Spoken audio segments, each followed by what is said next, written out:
تو اس کو زکوٰۃ کا مال دے سکتے ہیں. جو یہ کام کرتے ہیں، لوگوں کی زکوٰۃ جمع کرتے ہیں، عشر کا مال جمع کرتے ہیں، ان کو زکوٰۃ دے سکتے ہیں. یہ بھی حدیث پاک میں آیا کہ جو اہل ثروت لوگ ہیں، مالدار لوگ ہیں، ان کو جب زکوٰۃ ادا کرنی ہے تو بشاشت کے ساتھ، خوشی کے ساتھ زکوٰۃ ادا کرنی چاہیے. اس لیے کہ ابھی یہ دور چل رہا ہے کہ مانگنے والے، زکوٰۃ وصول کرنے والے ہمارے تک پہنچتے ہیں. کبھی کبھی ایسا بھی ہوگا جب یہ ہمارے پاس نہیں پہنچیں گے تو ہم اپنے اس اہم فریضے سے سبکدوش کیسے ہوں گے، جب تک نہ کوئی مانگنے کے لیے آئے گا، جب تک نہ کوئی مستحق آئے گا. بہرحال سارے مستحق نہیں ہیں، لیکن کچھ مصارف ہمارے تک ایسے پہنچتے ہیں جو واقعتاً حقیقت کے اندر صحیح جگہ زکوٰۃ کو استعمال کرتے ہیں. اور کچھ کی تحقیق ہے کہ ایک ایسا فقیر ہے اس کے پڑوس میں، اس کے گاؤں میں، اس کے علاقے میں، اس کے محلے میں، جس کو پتا ہے کہ اس کا اتنا مال، اس کی آمدنی اتنی نہیں ہے اور اس کے پاس اتنا بیلنس جمع نہیں، آپ اس کو زکوٰۃ دے سکتے ہیں. تو اس چیز کا بھی دھیان رکھیں گے. تیسرا مصرف بیان کیا وہ چوتھا مصرف بیان کیا قرآن پاک نے، والمؤلفۃ قلوبہم، جن کے دلوں کو لبانا ہے. پہلے زمانے کے اندر ایسا ہوتا تھا جن کو ایمان کے اندر داخل ہونا ہوتا تھا یا کرنا ہوتا تھا، ان کو حکم دیا جاتا تھا اسلامی قانون کے اعتبار سے کہ آپ ان کو زکوٰۃ کا مال دے دو تو آپ کے دینے سے ان کو یہ فائدہ ہوگا، یہ اسلام میں داخل ہوں گے. یہ والا مصرف بھی آج ختم ہے. گویا کہ تیسرا اور چوتھا فی الحال موجود نہیں ہے، اگر کہیں موجود ہو تو دے سکتے ہیں. اور پانچواں مصرف ہے وفی الرقاب، گردن چھڑانے میں، یعنی غلاموں کو آزاد کرنے میں بھی. یہ بھی پہلے دور کے اندر تھا، آج موجود نہیں ہے. اور چھٹا مصرف بیان کیا قرآن پاک نے، والغارمین، جو مقروض ہیں، جن پر بہت زیادہ قرض ہے. اب یہ قرض سے نکلنے کے لیے ان کو کوئی راستہ نہیں ہے، بس ایک ہی راستہ ہے، آپ ان کو زکوٰۃ کا مال دے دو گے تو یہ اپنے اس قرض سے سبکدوش ہو جائیں گے. لیکن مقروض واقعتاً ہونے چاہیے، لیکن ان کی پہلے دیکھنی ہے کہ ان کے پاس پراپرٹی کتنی ہے، ان کے پاس بیلنس کتنا ہے. اگر زیادہ ان پر غلبہ ہے اس قرضے کا تو اس مقروض کو بھی زکوٰۃ آپ دے سکتے ہیں. ساتواں مصرف بیان کیا وابن السبیل، اللہ کے راستے میں جو اللہ کے کلمے کو بلند کرنے کے لیے اللہ کے راستے میں نکل چکے ہیں اپنی جانوں کی قربانی دینے کے لیے، ان کے لیے بھی اگر ان کو ضرورت ہے آپ ان کو زکوٰۃ کا مال دے سکتے ہیں. آٹھواں اور آخری مصلحت بیان کیا وابن السبیل، سفر کرنے والے مسافر کو اگر کہیں ضرورت پڑ جائے، اگرچہ وہ گھر کے اعتبار سے بہت مالدار ہے، مثال کے طور پر دلی کا کوئی ایمان والا بندہ یہاں کشمیر میں پہنچ گیا اور اس کو اچانک اس کا پیسہ یا تو کسی نے چوری کر لیا یا کسی طرح ضائع ہو گیا تو اس کو فوراً ضرورت پڑ گئی، یہاں اس کے لیے کوئی انتظام نہیں، یعنی کوئی سورس نہیں ہے اس کے پاس. لیکن گھر کے اعتبار سے اس کو دیکھا جائے، دلی کے اعتبار سے وہ کافی مالدار ہے، لیکن پھر بھی شریعت کی طرف سے کہ اس کو وقتی طور سے ضرورت ہے، آپ اس کو زکوٰۃ کا مال دیں گے تو آپ کی زکوٰۃ ادا ہو جائے گی. تو کل ملا کے یہ جو 8 مصرف بیان کیے، ان میں سے کچھ مصارف تو آج موجود نہیں ہیں لیکن کچھ موجود ہیں. انما الصدقات للفقراء، فقیر لوگ موجود ہیں، لیکن پہلے تحقیق کرنی ہے کہ فقیر کون ہے. جس کے پاس نصاب کے بقدر مال نہ ہو وہ فقیر ہے. والمساکین، اور مسکین اس کو کہتے ہیں جس کے پاس بالکل نصاب کے بقدر کیا مال بہت کم ہو، بلکہ ایک تعریف کے مطابق صرف ایک ٹائم کی روٹی کا انتظام ہو، اس کو مسکین کہا جائے گا. اور تیسرے نمبر پر آپ نے وہ مصرف دیکھنا ہے جس کے بارے میں کہا گیا کہ والغارمین، مقروض، جو مقروض ہے، جو قرض کے اندر ڈوبا ہوا ہے، اس کو اس قرض سے نکالنا ہے. بیچارہ اچانک کسی طرح قرض میں مبتلا ہو گیا تو قرض سے نکالنے کے لیے آپ اس کو زکوٰۃ کا مال دے سکتے ہیں. اور اسی طرح وابن السبیل، اللہ کے راستے میں بہت سارے درجات آتے ہیں، مدارس بھی آتے ہیں، دینی کام کرنے والے بھی آتے ہیں. اور اسی طرح وابن السبیل جو سفر میں ہوتے ہیں، مسافر، چاہے وہ گھر کے اعتبار سے مالدار ہو، وقتی طور سے اگر اس کو ضرورت پڑ گئی آپ اس کو زکوٰۃ کا مال دے سکتے ہیں. ان 8 قسموں کو بیان کرنے کے بعد قرآن پاک کہتا ہے فریضۃ من اللہ، اللہ کی طرف سے یہ حکم فرض ہے.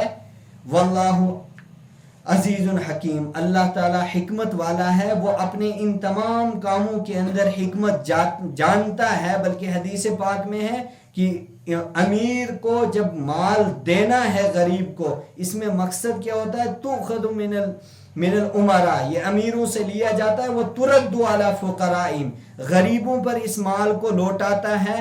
کبھی اللہ تعالیٰ غریب کو امیر کا محتاج بناتا ہے اور امیر کو غریب کا محتاج بناتا ہے.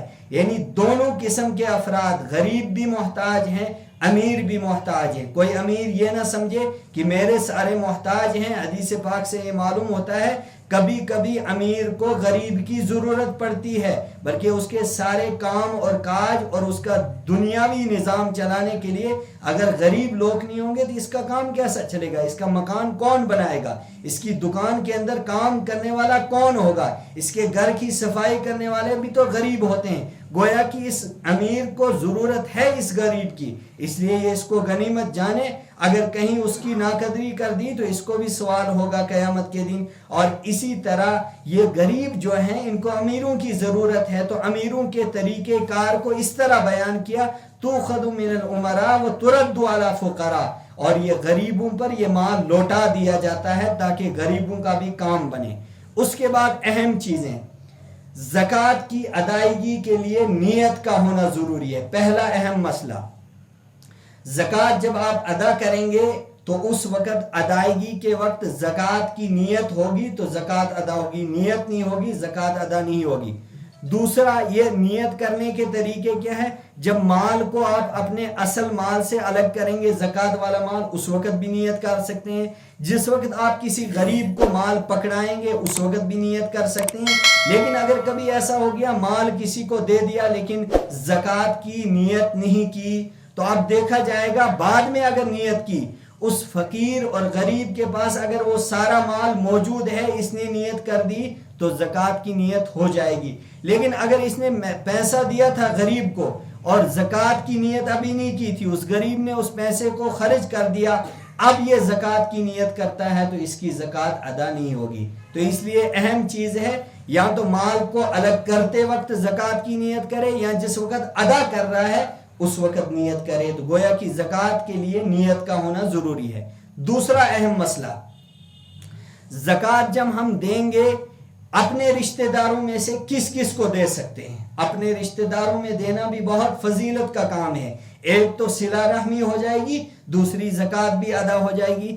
اپنے رشتہ داروں میں سے اصول اور فروع کو نہیں دے سکتے ہیں. اصول اور فروع کن کو کہتے ہیں؟ جیسے باپ کو، دادا کو، پردادا کو، اسی طرح جو پیچھے تک جو رشتے جاتے ہیں، اسی طرح بیٹے کو، اس کے بعد پوتے کو، پرپوتے کو، نیچے والے رشتہ داروں کو اور اوپر والے رشتہ داروں کو. ماں باپ، دادا وغیرہ جو نانی نانا وغیرہ، ان کو نہیں دے سکتے ہیں. نیچے اپنی اولاد، اپنی بیٹیوں کے بچوں، اپنے بیٹوں کے بچوں کو نہیں دے سکتے ہیں.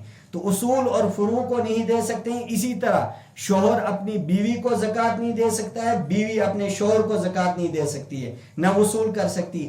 اس کے علاوہ باقی جتنے بھی رشتہ دار ہیں، بہن بھائی کو زکوٰۃ دے سکتی ہے، بھائی بہن کو زکوٰۃ دے سکتا ہے، ماموں کو زکوٰۃ دے سکتا ہے، چچا کو زکوٰۃ دے سکتا ہے. یہ باقی جو جتنے رشتہ دار ہیں ان کے علاوہ شوہر، بیوی اور نیچے کے جو بیٹے ہیں، پوتے ہیں، ان کو نہیں دے سکتے ہیں، باپ دادا کو نہیں دے سکتے ہیں. دوسرے رشتہ داروں کو زکوٰۃ دے سکتے ہیں اگر ان میں سے کوئی غریب ہو. غریب کی میں نے تعریف بتائی، جس کے پاس 27,000 سے کم روپے موجود ہوں وہ غریب ہے، اس کو آپ زکوٰۃ دے سکتے ہیں. اس کے بعد تیسرا اہم مسئلہ یہ بھی یاد رکھیں کہ میں نے کہا کہ زکوٰۃ جب ہم دیں گے کسی غریب کو، اس کو اتنی زکوٰۃ نہیں دے سکتے کہ ہم لاکھ روپے کی زکوٰۃ اس کو دے دیں گے یا 50,000 کی. 27,000 پر تو انسان مالدار بنتا ہے، اور مالدار کا مطلب یہ ہوتا ہے کہ اس کو اب زکوٰۃ دینی ہے. تو ہم پہلے کسی غریب کو مالدار بنائیں گے، ہماری زکوٰۃ ادا نہیں ہوگی. بس 27,000 سے کم، بلکہ کہا گیا ہے کہ عام طور سے اتنا پیسہ کسی غریب کو دینا چاہیے جس کو 1-2 ٹائم کی روٹی کا انتظام ہو جائے. اگلے دن تو اللہ انتظام کرتا ہے، وہ اللہ کے ہاتھ میں ہے، لیکن آپ اتنا مالدار اس کو بنا دو گے تو پھر تو اس کو بھی زکوٰۃ دینی پڑے گی. وہ تو مالدار بن گیا، غریب کہاں سے رہا. اور چوتھا اہم مسئلہ یہ دیکھنا ہے کہ زکوٰۃ کی ادائیگی کے اندر زکوٰۃ جب انسان دے گا، زکوٰۃ دیتے وقت ایک نیت یہ بھی ہونی چاہیے، اللہ تعالیٰ سے مانگنا چاہیے، اے اللہ مجھ پر کچھ چیزیں فرض ہیں تیری ذات کی طرف سے، اللہ کے حکم کے اعتبار سے ہم پر کچھ چیزیں فرض ہیں، ان میں سے زکوٰۃ ایک اہم فریضہ ہے۔ اس زکوٰۃ کی ادائیگی کے اندر کبھی ناگواری محسوس نہیں ہونی چاہیے، یعنی زکوٰۃ دے رہا ہے اور احسان جتا رہا ہے، تو وہی تو ہے، تجھے میں نے زکوٰۃ دی ہے، ایک غریب کو تو آپ نے زکوٰۃ دی لیکن احسان جتانا بعد میں اور اس کو یاد دلانا تو وہی بندہ ہے جس کو میں نے زکوٰۃ دی تھی، تو کیا میرے سامنے بات کرتا ہے میں نے تجھے زکوٰۃ دے کر تیرا کام چلایا ہے؟ نہیں، زکوٰۃ دے کر چلایا نہیں کام، بلکہ اللہ تعالیٰ نے قرآن پاک میں فرمایا خذ من اموالہم صدقۃ تطہرہم وتزکیہم، اس کا فائدہ تمہاری ذات کو پہنچتا ہے، اگر تمہاری ذات کو فائدہ پہنچنے کے بعد بھی تم اس پر احسان جتاتے ہو، اللہ تعالیٰ نے تمہارے لیے انتظام کیا، ایک غریب کو پیدا کیا تمہارے محلے کے اندر، تمہارے علاقے کے اندر، تمہارے شہر کے اندر، تمہاری ریاست کے اندر، اور وہ آ کر تمہارے اس عظیم فرض کو ختم کر رہا ہے اور تم ایک بڑے زبردست گرفتاری کے اندر سے نکل چکے ہیں، ورنہ اگر تم زکوٰۃ ادا نہیں کرو گے کل قیامت کے دن تمہیں اس کی پوچھ ہوگی زکوٰۃ کیوں نہیں ادا کی۔ تو احسان جتانا نہیں ہے بلکہ بشاشت کے ساتھ، خوشی کے ساتھ اس کو ایک اہم کام سمجھے کہ ہماری زکوٰۃ ادا ہوگی، اے اللہ تیرا کرم ہے اس سال میری زکوٰۃ کا سالہ مال ادا ہو گیا، اے اللہ اس کو صحیح جگہ پر پہنچا، یہ عاجزی اور انکساری بندے کے اندر ہونی چاہیے۔ اس کے بعد ایک اہم مسئلہ یہ بھی رہتا ہے، زکوٰۃ کے اندر جو آپ زکوٰۃ دے دیں گے کبھی کبھی اس کو مالک بنانا ہوتا ہے اور کبھی کبھی وکالت کے ذریعے سے اس کو مالک بنایا جاتا ہے، جیسے مدارس اسلامیہ جو ہوتے ہیں یہ جو زکوٰۃ لیتے ہیں یہ وکالت کے طور پر لیتے ہیں، یہاں آپ سے لیں گے، یہ آپ کے وکیل ہیں، گویا کہ آپ نے ان کو کہا کہ میرا مال جو ہے زکوٰۃ کا اس کو آپ ادا کرو۔ انہوں نے مدارس کے اندر جا کر ایک نظام بنایا ہوتا ہے، وہ بچے جو مستحق ہیں ان پر زکوٰۃ کا مال خرچ کیا جاتا ہے، وہ جو دوسرے بچے ہیں ان پر امداد والا مال خرچ کیا جاتا ہے، دونوں بچوں کی فہرست مدارس کے اندر ہوتی ہے۔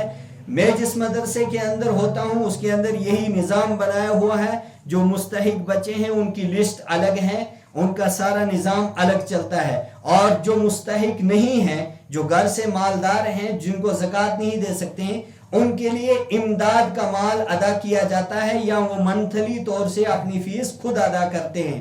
تو یہ گویا کہ جو بھی مدارس والے ہوتے ہیں، تو جو وہاں کا چلانے والا مدرسے والا ہوتا ہے وہ اس کو ان کا مالک بناتا ہے، پھر اس کو خرچ کیا جاتا ہے۔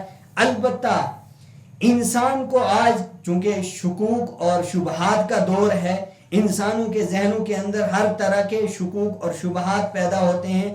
بہرحال ایک نظام دنیا کے اندر آپ دیکھیں گے جس کا نظام قائم اور دائم ہے اور جس میں کام ہو رہا ہے، ان میں سے ایک نظام مدارس کا بھی ہے۔ چونکہ میرا تعلق خود مدارس سے ہے، ایک بڑے ادارے سے میں تعلق رکھتا ہوں، تو مدارس کے بارے میں جو لوگوں کے ذہنوں کے اندر خلجان ہیں، ترددات ہیں، اس کی اہم وجہ ہے کہ انسان کسی ایک پہلو کو دیکھ کر جب دیکھتا ہے تو اس کو لگتا ہے کہ یہ سارا نظام درم برم ہے۔ نہیں، آپ اگر پوری تاریخ دیکھیں گے، اسلامی تاریخ، اور اس میں مدارس کی تاریخ کو آپ پڑھیں گے، باضابطہ یہ ایک بڑی تاریخ ہے، مدارس کا نظام دنیا کے اندر کوئی ایک مدرسہ نہیں ہے، اس میں آپ خاص طور سے دارالعلوم دیوبند کی تاریخ کو اگر آپ پڑھیں گے تو اس میں آپ ایک بہت بڑا نظام دیکھیں گے۔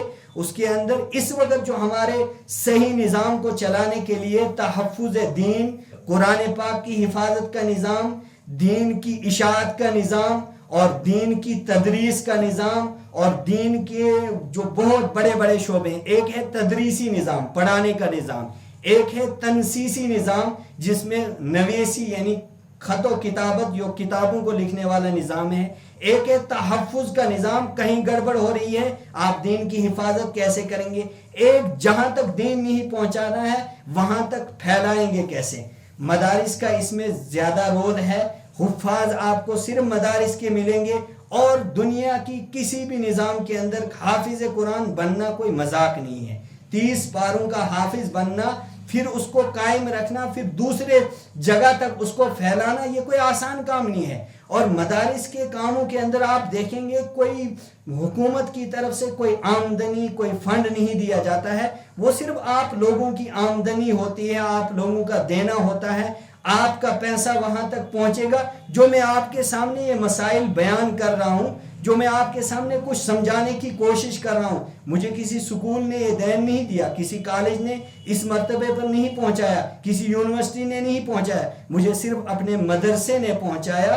جس مدرسے میں اس وقت پڑھا رہا ہوں وہیں سے میری ابتدا ہوئی، اور میرا اختتام دارالعلوم دیوبند سے ہوا ہے، یعنی وہاں سے میری فراغت ہوئی ہے، لیکن میں خود اس کے اندر ہوں۔ مجھے لگتا ہے کہ مدارس کے نظام کے اندر جو کام ہے واقعتاً یہ اہم ہے۔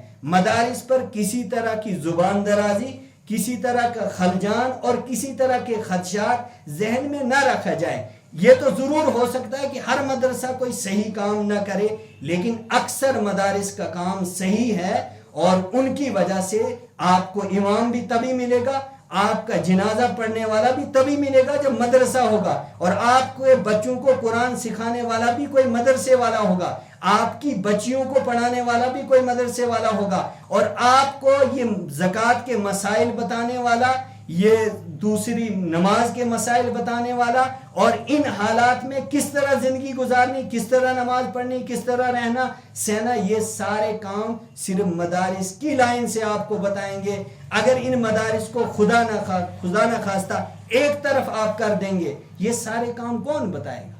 کسی دنیا کی کوئی بڑی یونیورسٹی نہیں ہے آج تک جو ہماری تاریخ کے اندر ہے جس نے یہ کام کیا ہو، بلکہ یہ ایک اہم شعبہ ہے۔ اس لیے میں ان حضرات سے درخواست کروں گا، خدشات ہوں گے لیکن یہ ایک پہلو سے، کوئی ایک غلطی کر سکتا ہے، کوئی دوسری 2 غلطی کر سکتے ہیں، 3 کر سکتے ہیں، سب نہیں کر سکتے ہیں۔ للأکثر حکم الکل، اکثر کی تعداد صحیح ہے اور کچھ کی تعداد ہوگی غلط۔ اگر آپ کو لگ رہا ہے تو ان سے آپ پکڑیں، ان سے آپ پوچھیں اور وہاں درست کرنا، اور مدارس والوں کو بھی ان کا دھیان رکھنا چاہیے۔ اللہ تعالیٰ آپ کو بھی توفیق نصیب فرمائے، مجھے بھی توفیق نصیب فرمائے۔